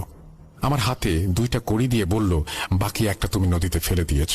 আমি হতভম্ব হয়ে তাকিয়ে রইলাম। খালা বললেন, এখন কি হবে? এর মধ্যে আমার ফোন বেজে উঠল। ফোনের দিকে চেয়ে দেখি আমার হুজুর ফোন দিয়েছেন। আমি ফোন রিসিভ করতেই হুজুর বললেন, কড়িগুলো তো হেফাজত করতে পারলে না? আমি বললাম, হুজুর আমার কিছুই মনে নেই। রাকিব অনেক কষ্ট করে আমায় বাসায় নিয়ে এসেছে। হুজুর বললেন, আজ তাহলে 3য়বারের মতো তদবির করতে হবে আমাকে, তা না হলে তোমাদের সবার অবস্থা খুব খারাপ হয়ে যাবে। হুজুর আরো বললেন, ওই কবিরাজ এখন কালো জাদুর যজ্ঞ করেছে এবং ছাগলের রক্ত দিয়ে সেটা করা হয়েছে, আর তাই ওই পিশাচ জিনগুলো অনেক শক্তিশালী হয়ে উঠেছে। আমার জিন অনেক কষ্টে ওদের থামিয়ে রাখতে চেষ্টা করছে, কিন্তু শেষ পর্যন্ত কড়িগুলো রক্ষা করা গেল না। তখন আমি বললাম, হুজুর এখন আপনি আবার তদবির করেন, তাহলে তো আপনার ক্ষতি হবে। হুজুর বললেন, যদি 4র্থবার করি তাহলে ক্ষতি হবে। আমি চুপ করে রইলাম। হুজুর বললেন, আগামীকাল কিছু ছাত্র দিয়ে বাসায় কোরআন শরীফ খতম করবে। আমি আজ রাতে আমলে বসবো, তবে ওই কবিরাজ বেশ খারাপ শক্তি অর্জন করেছে, খুব ছলনা করতে পারে সে। আমি বললাম, আজ আমাদের আর কোনো কাজ আছে? হুজুর বললেন, না, তোমরা রেস্ট নাও, তবে আমি এখন এর শেষ দেখে ছাড়বো। আমি বললাম, হুজুর আমাদের জন্য নিজের কেন ক্ষতি করবেন? আমাদের যা হবার হবে, কিন্তু আপনি ঠিক থাকেন। আপনার মতো মানুষ সমাজে খুবই দরকার। আমার কথা শুনে হুজুর হেসে বললেন, আলামিন, তুমি আমার খুব কাছের ছাত্র ছিলে। তুমি খুব ভালো করেই জানো আমি আল্লাহ ছাড়া কাউকে ভয় করি না। আর এইসব শয়তানদের শিক্ষা দেবার জন্য আমার কাছে যে জিনিস আছে সেটাই দরকার পড়লে ব্যবহার করব। আমি বললাম, কি জিনিস হুজুর? হুজুর তখন বললেন, সেই কিতাব যার বয়স 800 বছরের ওপরে। আমি বললাম, মনে পড়েছে হুজুর, আপনি দেখিয়েছিলেন সে কিতাব। কিছু সময় পর ফোন রেখে দিলাম। পরের দিন সকালে খালু 15 জন হাফেজ ছাত্র নিয়ে আসলেন। ওরা পড়তে শুরু করলো। আমি আর রাকিব বাইরে যাব বাসার কিছু দরকারি জিনিস আনতে। যখন দরজার সামনে এলাম, বের হব, এক পা দরজার বাইরে রাখবো, তখন কে যেন আমার বুকে জোরে ধাক্কা দিয়ে পেছনে ফেলে দিল। আমি ফ্লোরে পড়ে গেলাম, হালকা ব্যথাও পেলাম। রাকিব সাথে সাথে আমায় ধরে সোফায় বসিয়ে দেয়। খালা পাশের রুম থেকে দৌড়ে আসে।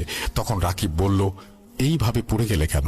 আমি বললাম, মনে হলো কেউ যেন আমায় ধাক্কা দিয়ে ফেলে দিল। রাকিব বলল, তুমি হুজুরকে ফোন দাও।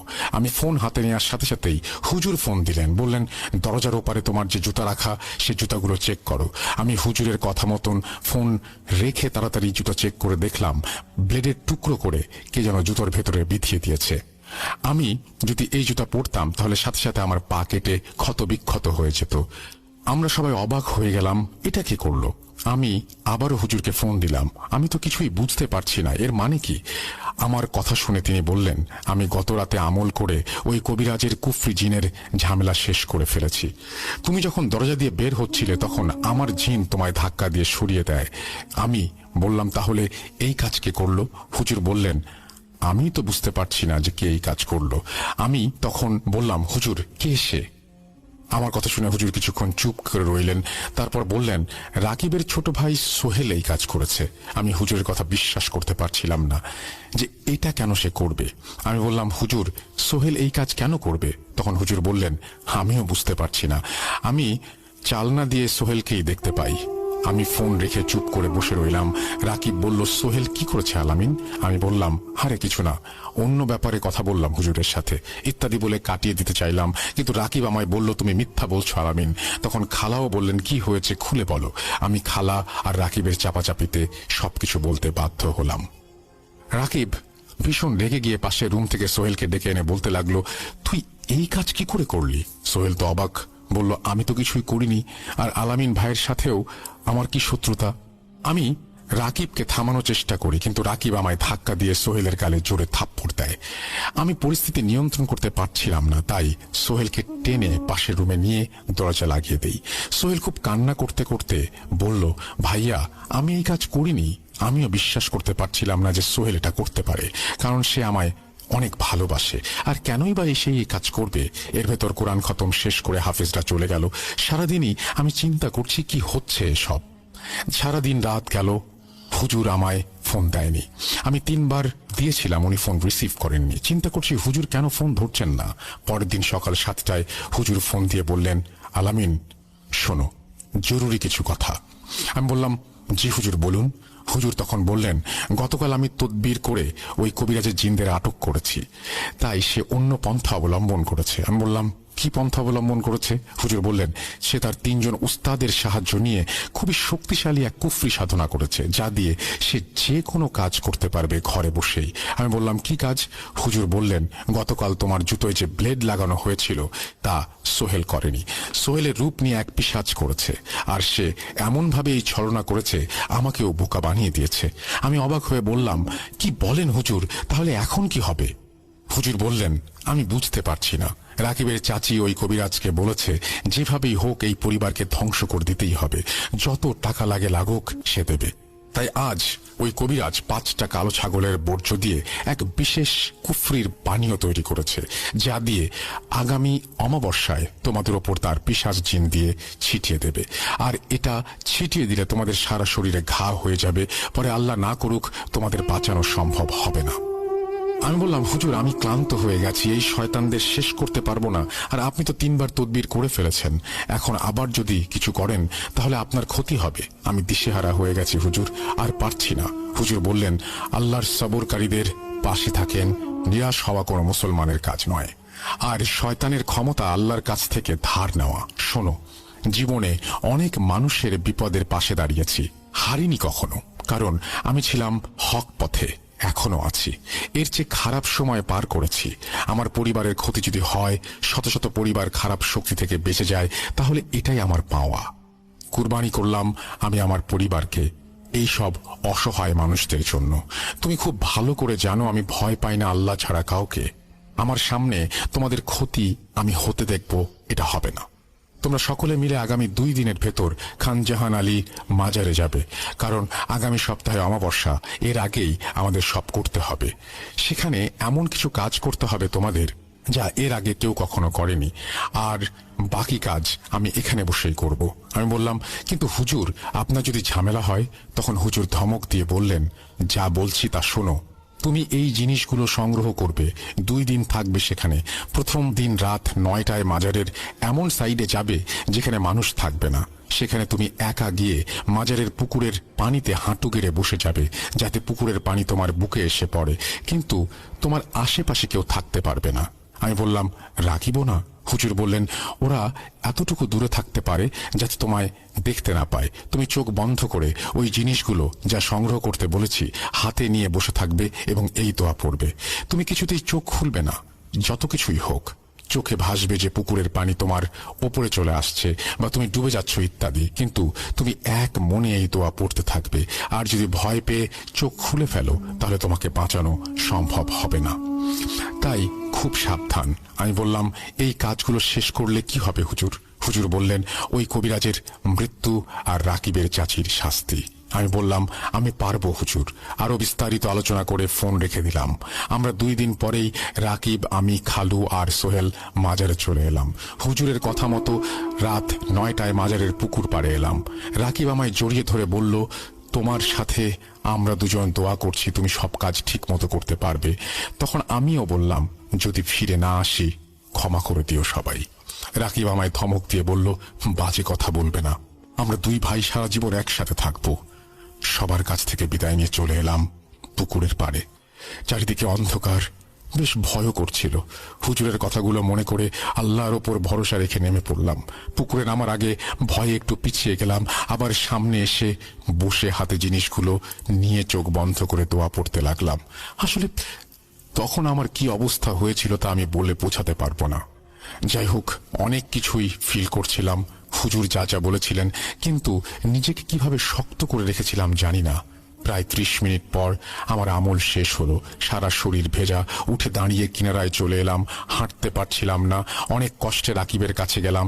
গিয়ে দেখি রাকিব পুকুরের একপাশে সিজদা দিয়ে আল্লাহর কাছে কান্না করছে। আমায় দেখে খালা চিৎকার করে বলে উঠল, রাকিব, আলামিন ফিরে এসেছে। রাকিব তাড়াতাড়ি উঠে দাঁড়িয়ে আমায় জড়িয়ে ধরল। আমি বলেছিলাম না ভাই, আমি বলেছিলাম না তুমি পারবে।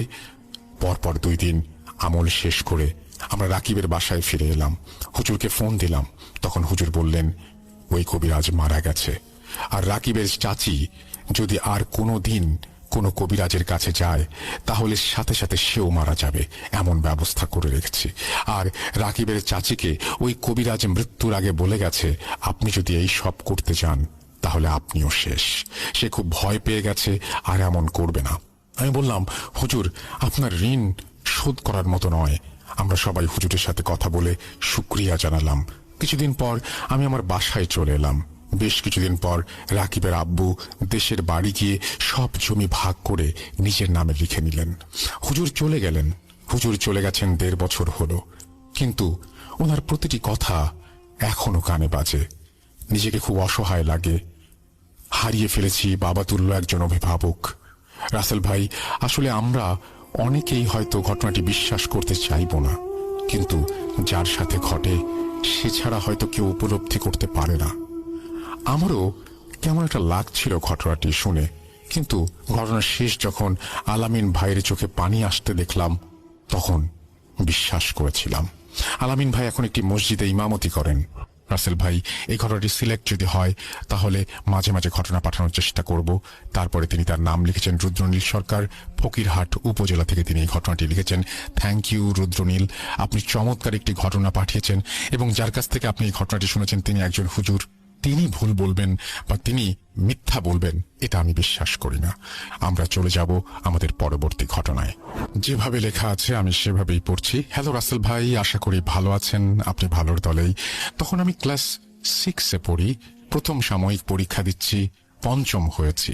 বলে রাখি, আমাদের বাড়িতে বাবা মা ভাই বোন ছিল, গ্রামের বাড়িতে কারো যাওয়া ছিল না, তাই দাদা দাদি মাঝে মাঝে আসতো বেড়াতে আমাদের বাসায়। আমার আম্মু জব করত এবং সে আমার বাবার বংশের বড় বউ, তাই আমার চাচা ও ফুপুকে নিজ হাতে মানুষ করেছে। কিন্তু তখন কি আর জানতো আমার মা সেই চাচি এমন বড় ক্ষতি করবে। আমার বাবা শিক্ষিত এবং সরকারি চাকরি করার জন্য দাদা প্রায় তার সব সম্পত্তি বাবার নামে লিখে দিয়ে গিয়েছিল। আমরা তখন ছোট, তেমন কিছুই বুঝি না। আমার আব্বু তার ভাই বোনদের নিজের ছেলে মেয়েদের মতন ভালোবাসতেন। সেবার দাদা আমাদের বাসায় 15 দিনের মাথায় অসুস্থ হয়ে গেলেন। কি হয়েছে কোনো ডাক্তারই বলতে পারলেন না, একদম বিছানাগত হয়ে গেলেন তিনি। বলতে রাখি, তখনও আমার ছোট চাচা আমাদের বাসাতেই থাকতেন, এবং আরও বলে রাখি সে নাকি জিন ধরে বা এগুলো নিয়ে চর্চা করে। দাদার এমন রোগ হওয়ার ফলে দাদা বললেন, আমাকে বাড়ি পাঠিয়ে দাও, মরলে সেখানে মরবো। বলে রাখি, আমাদের ফ্ল্যাটে 2টা বাথরুম, একটা লাগোয়া রুমের সাথে আরেকটি কমন রুম, এবং সেই রুমটির একদম সামনের রুমে দাদা থাকতেন। দাদাকে পাঠিয়ে দেওয়ার ঠিক পরের দিন আমার মার মুখে শুনেছি যে আমার দাদা নাকি আমার মাকে বলেছে যে, বউ, আমি রাতে বাথরুমে গিয়ে ভয় পেলাম। আম্মু বললেন, কেন আব্বা? দাদা বললেন, আমি যখন বাথরুমে যাই তখন স্বপন মানে আমার চাচা বাথরুম থেকে বের হতে দেখি, কিন্তু ও কিছুই বলল না। আমি ডাকলাম, তাও সাড়া দিল না। বাথরুমের কমোডে বসার পর আমার মনে হলো কেউ আমার ঘাড় চেপে ধরে রেখেছে। বলে রাখা ভালো, আমার দাদা প্রায় 6 ফিট লম্বা। তার কথায় বোঝা যাচ্ছে যে কেউ তার ঘাড় ধরে তারই পায়ের কাছে ঠেকাতে চাচ্ছিল। খুবই ব্যথা পেয়েছিলেন তিনি সেদিন। আর একদিন নাকি বাথরুম থেকে বের হওয়ার সময় কেউ তাকে পেছন থেকে ধাক্কা দিয়েছিল এবং পুরো শরীর দিয়ে নিজেকে ধরে রাখতে না পেরে মাটিতে পড়ে যান তিনি। সেই শব্দে সবাই উঠে গিয়েছিল। যাক, এটা দাদার সাথে ঘটেছে। এই ঘটনা বলার কারণ একটু পরেই বুঝবেন। দাদা চলে গেলেন বাড়িতে। প্রায় 3 মাস উনি গ্রামের বাড়িতে অসুস্থ ছিলেন। শুধু অসুস্থ না, তার মতো যন্ত্রণা যেন আর কেউ না পায় সেই দোয়া করি। তিনি কোনো কথা বলতে পারতেন না, মুখ দিয়ে লালা ঝরত অঝরে, কিছু খেতে পারতেন না। সমস্ত কিছু অর্থাৎ বাথরুম, বিছানায় এবং পোকা উঠলেও টের পেতেন না তিনি। আল্লাহ ওনাকে জান্নাতবাসী করুন। শেষ বেলায় আমাদের সবাইকে তিনি দেখতে চান। আমরা পরিবারের সবাই মিলে গ্রামের বাড়ি যাই প্রথমবারের মতো। 3 দিন থেকে চলে আসি, তবে যাওয়ার আগে সবাই একসাথে গেলেও আসার সময় 2 ভাগে আসি। যেমন আমি, আব্বু, আপু একসাথে, পরদিন আসি, আর চাচা এবং তার বিয়ে করা নতুন বউ, আমার চাচি মা আর ভাই আগের দিন চলে আসে। দ্বিতীয় দিন অনেক বৃষ্টিতে ভিজে আসলাম বাসায়। এসে দেখি আমার চাচি বেশ ভালো ঘর গুছিয়ে ফেলেছেন নিজের মতো করে। আম্মু আব্বু তাদের খুব ভালোবাসতেন। তৃতীয় দিন ছুটির পর আমি চতুর্থ দিন স্কুলে গেলাম, কিন্তু সমস্যা শুরু হলো সেখান থেকেই। হঠাৎই আমার মাথা ব্যথা করছিল, তবে সে ব্যথা সহ্য করার মতো না। এত ব্যথা, আমার চোখ অন্ধকার হয়ে আসছিল। বৃষ্টিতে ভিজে আসলাম এই ভেবে টিচারকে বলতে যাব, ঠিক তখনই টিচার আমাকে দেখে বলল, কিরে তোর চেহারা এমন কালো হয়ে গেছে কেন? আর চোখ লাল। কথাটা নর্মাল মতো হলেও আমার মনে হলো আমার জীবনে এটা কি হয়ে গেল। যাক, স্যার আমাকে ছেড়ে দিলেন। আমার শরীরে কোনো শক্তিই ছিল না। 2 মিনিটের পথ আমার বাসা, আমার সেটাও হাঁটার মতো শক্তি ছিল না। আম্মু দুপুরে খেতে বাসায় আসে প্রতিদিনই। সেদিন একটু আগে আসছিল, আমার পেছনেই ছিল। আমি অনেকটা হেলে দুলে কোনো মতে বাসায় আসছিলাম। আম্মু ডাক দিল। আমি তাকিয়ে দেখলাম আম্মু বলল, কিরে কি হয়েছে, এভাবে হাঁটছিস কেন? আর তোর চেহারা তো কালো কেন? চোখে কি হয়েছে, রক্তবর্ণ হয়ে গেছে? আমি বললাম, মা আমার মাথাটা অনেক ব্যথা করছে। আম্মু হালকা চিন্তা করে বলল, বাসায় গিয়ে গোসল করে খেয়ে যাতে ঘুমাই, তাহলে ঠিক হয়ে যাবে। আমি তাই করলাম। আমার চাচি শুটকি ভর্তা করেছিল, যা দিয়ে আমি খাই না বা পছন্দ করি না, কিন্তু কেন যেন চাচা চাচি দুইজনই বলল ঝাল ভর্তা খেলে নাকি ভালো লাগবে। তাই খেয়ে ঘুমিয়ে পড়লাম। সত্যি বলতে সেই শোয়াই আমার জীবন কেড়ে নিল 6টি মাস। সন্ধ্যায় উঠে আমি বসলাম মাথা ব্যথা নিয়েই। তবে এইবার আম্মু সবাইকে অবাক করে বলল, সকালে নাকি আমার একদম হিন্দুদের কালির মতো চোখ মুখ রক্ত লাল, আর চেহারা শরীরে রক্ত না থাকলে যেমন ফ্যাকাশে হয় তেমন দেখাচ্ছিল। এমনটা হওয়ার কারণ কি? আমি বললাম, মাথা ব্যথা সহ্য করতে পারছিলাম না, শরীরে অনেক ভার হয়ে গেল। হঠাৎ করে হাঁটলে মনে হতো কেউ চেপে ধরেছে আমার হাত পা, ছাড়ছে না। তখনও কোনো সমস্যাই হচ্ছিল না। আমার আব্বু নর্মাল ডাক্তার দেখিয়ে ওষুধ আনে, খাই, ঘুমাই এবং ব্যথা আগের মতোই আমার সঙ্গী হয়ে যায়। ব্যাপারটা এমন হলো যে যখনই ঘুমাই তখনই ভালো, উঠলেই সমস্যা। কিছুদিন যাওয়ার পর আমার আম্মু রাতে স্বপ্ন দেখলো যে নোংরা পানিতে আমি হাবুডুবু খাচ্ছি। এখানে আমার মার ব্যাপারে একটু বলি। মার সাথে একজন ভালো জিন আছে। অনেক আগে এক সমস্যা এসে সরে যায়, তবে আম্মুকে প্রায়ই সে স্বপ্নে সাহায্য করে। আমাকে নিয়েও একটা কাহিনী বলার সুযোগ হবে, চলে যাই ঘটনায়। এই স্বপ্ন দেখে আমার আম্মু সকালে আমার চাচাকে জানায় যে এমন স্বপ্ন দেখেছে এবং হয়তো আমার কোনো সমস্যা হয়েছে, তাকে একটু দেখতে। আমার চাচা ভালো কাজই করে এবং পুরো ব্যাপারটা বোঝে, কিন্তু আমার চাচা বলে, না আমি আছি, এই বাসায় কোনো সমস্যা হওয়ার কথা না। সেই থেকে শুরু হলো আমার পেছনে টাকা খরচ করা। আমার বাবা মা সেই সময় আমার জন্য একদম নিঃশেষ হয়ে গিয়েছিল।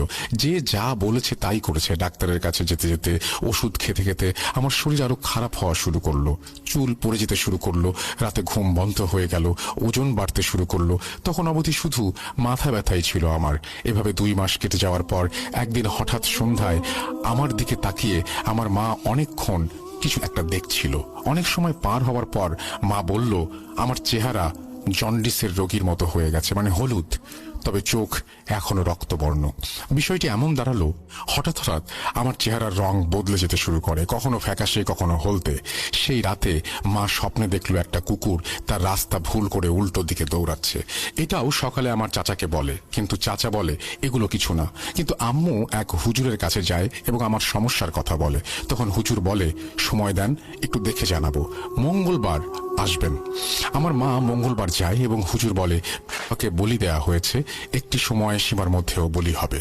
খোলা ভাষায় কালো জাদু করা হয়েছে এত সময় পর মারা যাবার জন্য। তবে হুজুর এর বেশি কিছু বলতে পারলেন না। আমার মা পুরো পাগল হয়ে গেলেন, বাসায় এসে কান্নাকাটি করতে শুরু করলেন। চাচাকে বললেন, তুই থাকতে আমার মেয়ের ক্ষতি কে করলো? আমার মা পুরো পাগল হয়ে গেলেন। ঘটনার পরিবর্তন হলে সেই রাত থেকে মাথা ব্যথার পাশাপাশি আমার সাথে আরো অনেক সমস্যা শুরু হলো। যেমন রাতে কানের কাছে কেউ ফিসফিস করে কিছু বলে, বাথরুমে গেলে মনে হতো কেউ পেছন থেকে ধাক্কা দিচ্ছে। ভয় পাওয়া তো ছিলই। যেদিন থেকে শুরু হয় সেই আজাব, আশেপাশে সবাই জেনে গেল তাকে জিনে ধরেছে। আমার আম্মু আব্বু পাগল হয়ে গেল। তখন কত যে ভুয়া কবিরাজ দেখিয়েছি, হাজার হাজার টাকা নিয়েছে, কিছুই হয়নি। উল্টো আমার চাচা বলেছে আমার তেমন কিছু হয়নি। আমার এক খালাতো ভাই, যাকে আমার বাবা মা মানুষ করেছে আমাদের থেকেই অনেকদিন, সে আর আমার চাচা ভালোই বন্ধু ছিল। আমার ওই ভাই হাফিজি পড়ছিল আর ভালো কিছু কাজ করেছে সে। আমার মা তার কাছে গিয়ে কান্না করেছে এবং জানিয়েছে যে তার সবকিছু শেষ, টাকা পয়সা এই 3 মাসে শেষ হয়ে গেছে, এখন কিছু করতে পারছেন না তিনি, কিছু করা যায় কিনা। আমি লিখছি ঠিক তখনই আমার মায়ের চোখের পানি আজও আমার চোখে ভাসে।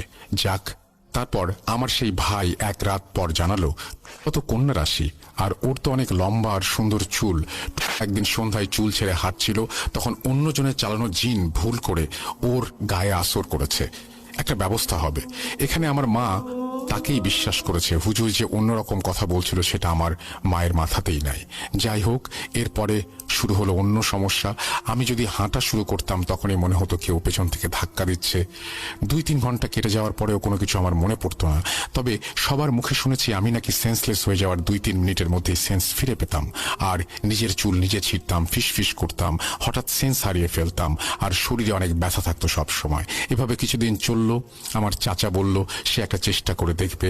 এই জন্য মঙ্গলবার রাতে সে নতুন গামছা, মাটির কলস, সিঁদুর, জবা ফুল এইসব জোগাড় করে আমাকে বসালো তাদের সামনে, আর কি কি যেন বলল। আমার মাথায় বারবার সিঁদুর দিল। আমার মনে নেই তখনকার কথা। পরে শুনেছি প্রতিক্রিয়া ছিল না আমার কোনোই, এবং আমি নাকি চুপচাপ ছিলাম। এভাবে মাঝরাত অবধি করার পর চাচা বলল সব ঠিক হয়ে গেছে, আমাকে খাবার দাও। ওইদিকে আমার মা কেঁদে কেঁদে নিজের শরীর অসুস্থ করে ফেলেছিল। সব ঠিক হয়েছে শুনে খুশি হয়ে আমাকে গোসল করিয়ে খাবার দিল। কি মনে হচ্ছে সব ঠিক? শুনতে থাকুন। খাবার মুখে দিতেই আমার মনে হলো মাথার ভেতরে একটা কিছু কেউ চাবাচ্ছে। এত দিনের এত পরিমাণ ব্যথা, আমি যতবার খাবার চাবাই ততবারই ব্যথা। আমার অবস্থা আরো খারাপ হতে শুরু করে। কাজেই একটা ভুল করেছি, শয়তান যায় নাই এখনো। মানুষ যে কত খেলবাজ তা আমি জীবনের চরম পর্যায়ে বুঝে যাই। যাই হোক, এরপর আমার মা, আমার চাচা কারো উপরেই ভরসা করতেন না, নিজেরাই দেখতে লাগলো কবিরাজ। এর মধ্যে একদিন সকালে খবর এলো আমার দাদা মারা গেছেন। সকালে আমার আব্বু বলল, মা তোমার দাদা আর নেই, আমি যাই, চলে আসবো তাড়াতাড়ি। সেই সময়টা এমন ছিল আমার বাবার যে মেয়েরই মরার অবস্থা, তার বাবা মারা গেছে, এরকম একটা অবস্থা। আমার চাচা বাবা গেল বাড়িতে, ওই রাতটাই শুধু থেকে গেল। এরপর জীবনে আরো কষ্টের সময় এলো। হঠাৎ সকালে আমি আমার কোমরের নিচের অংশ নাড়াতে পারছি না, শক্তি পাচ্ছি না, এক কথায় প্যারালাইজড হয়ে গেলাম। কান্নাকাটির রোল পড়ে গেল। আমার মা বাড়িতে কল করে বলল আমার চাচাকে পাঠিয়ে দিতে, আমার অবস্থা ভালো না। আমার চাচা ওই সময় রওনা দিল এবং রাত 10টায় পৌঁছালো ঢাকা। বাসায় এসে সে একটা তেল আর কালো জিরা আরো কিছু জিনিস মিশিয়ে আমার পায়ে 3-4 বার মালিশ করার পর অবাক হয়ে আমি লক্ষ্য করলাম আমি পায়ে শক্তি ফিরে পেয়েছি, এবং যেই আমি সারাদিন পা নাড়াতে পারিনি সেই আমি হাঁটছি। তখন আমার মা আমার চাচাকে অনেক জোর করে ধরে কি হয়েছে সেটা বলার জন্য অনুরোধ করে। তখন আমার চাচা সেই হুজুরের মতো করে বলে 6 মাসের সময় দিয়ে জিন চালান দেয়া হয়েছে, কিন্তু কে করেছে সে জানে না। আমার মা পুরো পাগল হয়ে গেল। 5 মাস হয়ে গেছে, 2-3 ঘন্টা সেন্স থাকে না, খাওয়া দাওয়া বন্ধ, অর্থাৎ 6 মাস পরে আমি মারা যাব। ভেবে নিলাম আমি বাঁচব না। ঠিক তখন এক লোক আমার মাকে বলে একটা হিন্দু লোক নাকি আছে যে কুফরি করে এবং অনেক কাজই হয় তাকে দিয়ে, এবং সে এগুলো করে না কারণ তার বাচ্চা মারা যায় এসব করলে। আমার মা তার সাথে দেখা করতে যায়। সে একটি মাটির ঘরে থাকতো একটু গ্রামের দিকে। তার কাছে আমার মা আব্বু দুইজনেই গেছে এবং কিছু বলার জন্য সে উঠে বসলো। আপনাদের বাসায় কালো মতো একটা লোক থাকে, সে কে? আমার আম্মা বলল আমার দেবর। কিন্তু লোকটি বলল সে এই বাসায় থাকলে আপনার মেয়েকে বাঁচানো সম্ভব হবে না, আগে তাকে বাসা থেকে বের করেন। আর আমি এগুলো করি না, তবে আপনাদের কাজটা আমি করব, কারণটা পরে বলবো। ওনাকে বের করে দিয়ে 5 লিটার সরিষার তেল আর মাটির হাড়ি নিয়ে রাত 12টায় আসবেন। শনিবার, মনে রাখবেন আপনার মেয়ের হাতে সময় আছে 11 দিন, এরপর তাকে আর বাঁচানো যাবে না। এটা শুনে আমার আব্বু কিছুই বিশ্বাস করতে চায় না যে তার ভাই জড়িত, কিন্তু আম্মুর জোরাজুরির কারণে আমার চাচাকে বের করে দিল, এবং আজ এতগুলো বছর সে আর আসেনি আমাদের বাসায়। যাক, সে চলে যাওয়ার পর আমি, আব্বু, আম্মু 3 জনই গেলাম। রাত 12টায় সরিষার তেল নিয়ে হিন্দু লোকটি উঠোনের মধ্যে একটি চুলো ধরিয়ে তার উপরে তেল দিয়ে জাল করতে লাগলো, আর আমি উঠোনের মাঝ বরাবর বসলাম। হিন্দু লোকটি ফুটন্ত গরম পাতিলে হাত চুবিয়ে দিয়ে আমার মাথায় থাপড় দিচ্ছিল আর বলছিল ব্যথাটা মাথা থেকে পায়ে চলে গেল, যেটা সে আগেই বলেছিল যে ব্যথা তার জায়গা বদল করে। এরপর সে পায়েও দিল, এরপর পিঠে, এভাবে আমার বুকে ব্যথাটা গেল। আমি যেহেতু মেয়ে, সে একজন পুরুষ, সে মাটির পাত্রে পানি দিয়ে রাতে ঘুমানোর সময় এটা আমার মাথার কাছে রাখতে বলল, এবং একটা সুতা দিল সেটি পরিয়ে দিতে, আর যদি পোকা না পড়ে তাহলে সুতাটা পানিতে চুবিয়ে দিতে। এবং 7 দিন খুবই গুরুত্বপূর্ণ। এই 7 দিন আমাকে 3টা রেখার মাঝে দাঁড়িয়ে গোসল করতে হবে এবং গোসল শেষে ধূপ জ্বালিয়ে 15 মিনিট শরীরে ধূপ দিয়ে নাক মুখে নিতে হবে। মেয়ে হয়েও আমি বিল্ডিং এর পেছনে 3 কোণায় গোসল করেছি, এই নিয়ম মেনেছি। 7 দিন পর আমি সুস্থ হয়েছি, আল্লাহর রহমতে ভালো হয়েছি। কি মনে হচ্ছে ঘটনা শেষ? না, ঘটনা আমার জীবনের এখান থেকেই শুরু। যাই হোক, একটু পিছনে যাই চলেন। আমার দাদা অসুস্থ হওয়ার পর আমার চাচা যে মাঠে কাজ করত, সে একটি ছোট একটা হাড়ি পেয়েছিল স্বর্ণ ভরা। আর সেই হাড়ি যদি তাকে পেতে হয় তাহলে তার নিজের রক্ত দেয়া লাগবে বলে জানায় স্বপ্নে। তখন আমাকে বলি দিয়ে সেই স্বর্ণের হাড়ি পেতে চেয়েছিল। নিয়ম হলো আমার লাশের খাটিয়া বের হবে আর সেই স্বর্ণও তার ঘরে ঢুকবে। আর এর সাথে লোভে পড়ে আমার সেই ভাইও যুক্ত হয়েছিল। দাদার সম্পত্তি না পেয়ে সেই দাদাকে বিছানায় ফেলে মেরে ফেলে এই সবকিছুই সেই হিন্দু লোকটি বলছিল। এই জন্য সে বাসায় থাকা অবস্থায় আমার কোনো উন্নতি হচ্ছিল না। আর ঘটনা শুরু হলো, শেষ না। যদি বলতে যাই রাসেল ভাই, আমার ঘটনা দিয়ে আপনার 2-3 পর্ব পার হয়ে যাবে। আজও অনেক